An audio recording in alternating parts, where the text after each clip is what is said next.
And this episode is sponsored by Stamps.com. I'm a small business owner, but the business doesn't feel small to me. I can't afford to miss out on any opportunities to grow and keep my customers wanting more. And we all know that time is money, so don't waste either with repeated trips to the post office. With Stamps.com, you can skip the trip and focus on how to take your small business to the next level. Stamps.com lets you print official postage right from your computer and saves you money in the process, so you can spend less time at the post office and more time making your customers happy. For more than 20 years, Stamps.com has been indispensable for over 1 million businesses. Stamps.com gives you access to all the post office and UPS shipping services you need right from your computer, and get discounts you can't find anywhere else, like up to 40% off USPS rates and 76% off UPS. And all you need is a computer and a standard printer, no special supplies or equipment. You're up and running in minutes, printing official postage for any letter, any package, anywhere you want to send. Sign up at stamps.com/MrMakeItHappen for a special offer that includes a 4-week free trial, free postage, and a digital scale. No long-term commitments or contracts. That's stamps.com/MrMakeItHappen.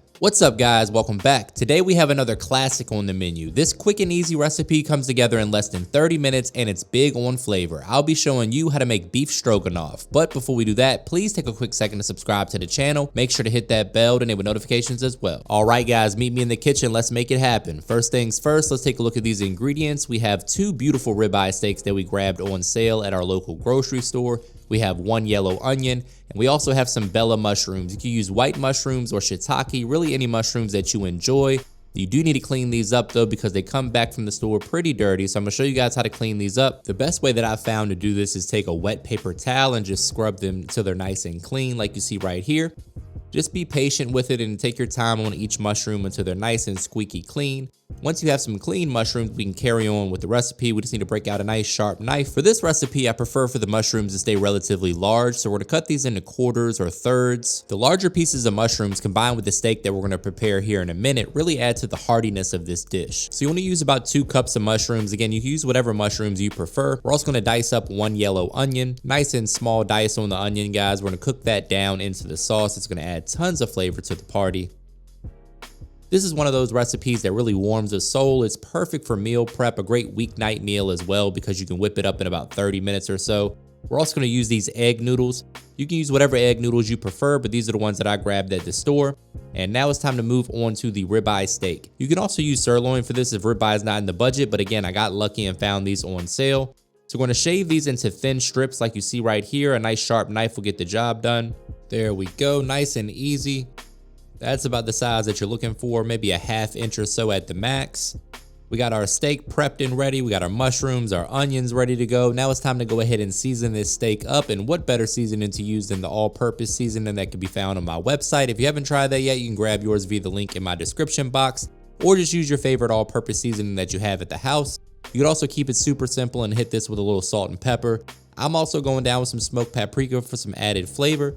Get in there with your hands and really mix and massage that into the beef. You want that to hang out for about 10 minutes or so to really absorb that seasoning. There we go, looking good. Now it's time to salt our pasta water so we can boil those egg noodles.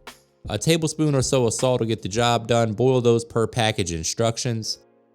While those noodles are boiling, we're gonna get our skillet nice and hot. We're heating that over medium-high heat. We're gonna add a little avocado oil, and then we're gonna gently lay that steak into the skillet, giving each piece of steak some elbow room to breathe. That way it gets a nice sear, a nice brown crust like you see right here. That's gonna lock in tons of flavor and add some texture to our beef. This is a super underrated recipe, guys. Let me know what you think in the comments. What's one of your comfort food dishes that you like to whip up on a weeknight? Leave me a comment and let me know. This is one of my go-tos right here. Once we have the steak browned and beautiful, we're gonna go ahead and remove it with a slotted spoon, leaving behind some of that fat and flavor in the skillet. That's gonna season our mushrooms and our onions. Speaking of the mushrooms and onions, we're gonna add that, turn the heat down to medium-low, going in with 2 tablespoons of butter as well, because why the hell not? Hit that with a little all-purpose seasoning or some salt and pepper. and just toss those mushrooms and onions around and all that residual flavor left behind in that cast iron skillet. Quick reminder, guys, that all the specific measurements and ingredients are provided for you in the description box below, so don't forget to check that out. And next, we're going in with some smoked paprika just to kick the flavor up another level. We're going to mix that in with our rubber spatula, allowing those mushrooms and onions to really caramelize and develop tons of flavor in that skillet. They cook down a little bit and reduce in size, which is why I like to use the larger mushrooms we talked about during prep. And now we're adding in 1 tablespoon of garlic and 1 tablespoon of Dijon mustard, followed by about a teaspoon of low sodium soy sauce and a few dashes of worst word in the world sauce. The soy sauce is gonna bring a little umami to the party. Trust me on that one. I know it's not a very traditional ingredient in this recipe, but I love the flavor that it adds when it blends with everything else. We're gonna mix that in. As you can see, things are coming together beautifully. We have some great color on those mushrooms. We're gonna kick the flavor up yet another level by adding in a teaspoon of vegetable base. You can grab that in the chicken broth aisle of most grocery stores. It's made by a company called Better Than Bouillon. And now we're going in with 2 tablespoons of all-purpose flour. This is essentially making a roux, which is going to be the thickening agent for our gravy. We want to cook that down for a minute or two to get rid of the raw flour taste. After a couple minutes, you'll start to see that it forms like a paste-like consistency. At that point, we're going in with our beef broth. Next, you want to mix in that beef broth, increase the heat to bring this up to a simmer. You're working over medium-high at that point. You want to use a ladle or a large spoon to temper your sour cream, which means basically you want to add a little bit of that warm gravy to the sour cream so that it doesn't curdle when you add it to the hot skillet.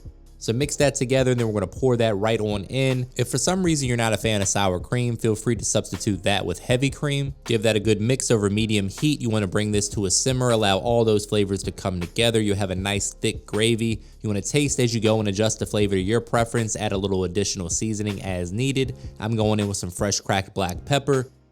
And then we're going to add back in the beef here in just a moment. We're going to ladle this right over top of those perfectly cooked egg noodles. And you have yourselves a nice dinner in 30 minutes or less. Beef stroganoff is an absolute classic, guys. If you've never had it, it's definitely worth a try. Another quick reminder, guys, that all the specific measurements and ingredients can be found in the description box below, so don't forget to check that out. Now we're going to add the steak back to the party, mix that in, let that absorb all that flavorful gravy. Mix that in over medium heat, give it some time to simmer and come together. We're heading into the springtime, guys. Let me know what recipes you want to see, if we need to fire up the grill, if there's salads or anything like that you want to see as we head into some warmer weather. Next, you want to dice up some fresh chopped parsley for a pop of color. Add that to the party, because why the hell not? We got to have some greenery in there. Oh man, that's looking good. Everything is just about done. It's time to plate this up.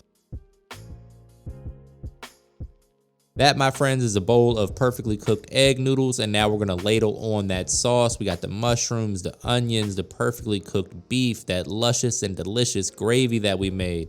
Brace yourself for a trademark money shot. Say it with me, guys. Looking good.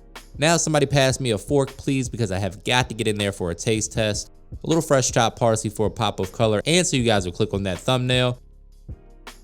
Remember, we eat with our eyes first. Presentation definitely matters. And there you have it, folks. That is a beautiful bowl of beef stroganoff. Comes together in 30 minutes or less. Great weeknight meal. Going in for the taste test. Here's the moment of truth. Let's see what we got. You guys know this is a fork drop recipe. Let me know what you think in the comments. Make sure you give me a thumbs up, hit that subscribe button and the bell to enable notifications. And as always, thank you for your support.